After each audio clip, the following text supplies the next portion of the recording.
hope this video finds you all well and keeping yourselves safe. Today I'm going to read chapter 25 from The Street Child called The Ragged School.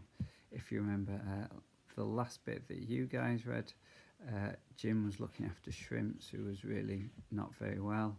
He was looking for a doctor. He wanted to take him to hospital, but obviously that cost money.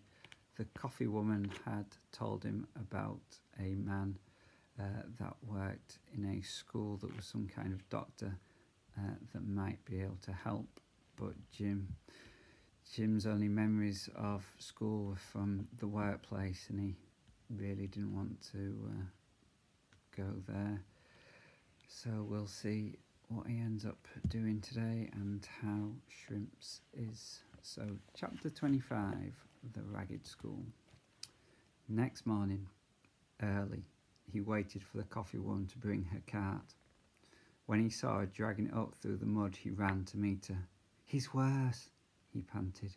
"Can you come to him?" "I can't leave my stall," she told him. "If I don't give breakfast to the early workers, I've lost my best trade." "If you tell me where that school is, I'll go there." "It's round about over there somewhere around Ernest Street." The woman waved her arm vaguely. She was sorry enough for the boy, but there were plenty more where he came from. Skinny, helpless sparrows. The streets were full of them. If she helped one, they'd all be round for help, and she had her own children to feed. If she didn't earn enough to keep her rent paid, they'd all be out in the streets, all in the same state as Jim. It didn't bear thinking about. She had to keep going. Jim ran off. Some of the street boys shouted after him, "How's Shrimps?" But Jim didn't even bother to tell them. No child could help Shrimps now. "Know where the Ragged School is?" he asked one of them, a crippled boy called Davy, who was older than most of them. Davy shook his head. "I've heard of it," he said. "There was a man with a donkey who used to come round wanting boys to go to his school. We used to chuck tomatoes at him." "School," he spat out the corner of his mouth. "Don't trust them places, I don't." Jim managed to coax some milk from a dairy woman, and he ran back to Shrimps with it, moistening the boy's lips. His hair was dark with sweat, but he was cold. "Please let him take you to the hospital, Shrimps," he said, but Shrimps shook his head. "I'm all right here. Proper little palace, this crate." Dave and some of the younger boys came to see Shrimps, and Jim left him to them and went off again.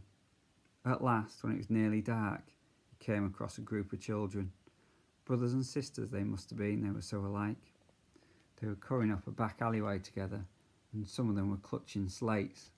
They were dressed in rags, but they obviously had a home to go to. "Have you been to the Ragged School?" Jim asked them. One of them nodded. "Is there a doctor there?" The children looked at each other. "That Barney bloke said he was a doctor, didn't he?" "That's right. Only he didn't give us medicine. He gave us hymns."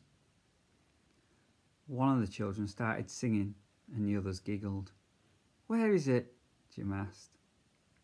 The older child ran back with Jim and pointed out a long shed-like building. "There it is," he said. "And there's that Barney bloke just coming out now." Jim raced down the street. The man locked the door of the shed and began to move quickly in the other direction. "Dr. Barney!" Jim shouted out, but his voice was drowned out by the rumble of the carriage wheels. He pressed himself against the wall to let the carriage pass. The doctor raised his hands as the carriage approached, and the driver reined in his horse. Jim started running again. "Doctor!" he shouted, but the man hadn't heard him. He climbed up into the carriage and was away before Jim reached it. Mud spattered up into Jim's face. When he got back to the crates behind the market, the other boys had gone. Someone had placed a small candle in a bowl, and its soft light was some kind of comfort in the dark. Jim crawled in beside Shrimps. "It's going to be all right now," he whispered. "I found a doctor, and he's coming to see you tomorrow." But even as he spoke, The words were like stones in his throat. He reached out and felt for the boy's hand.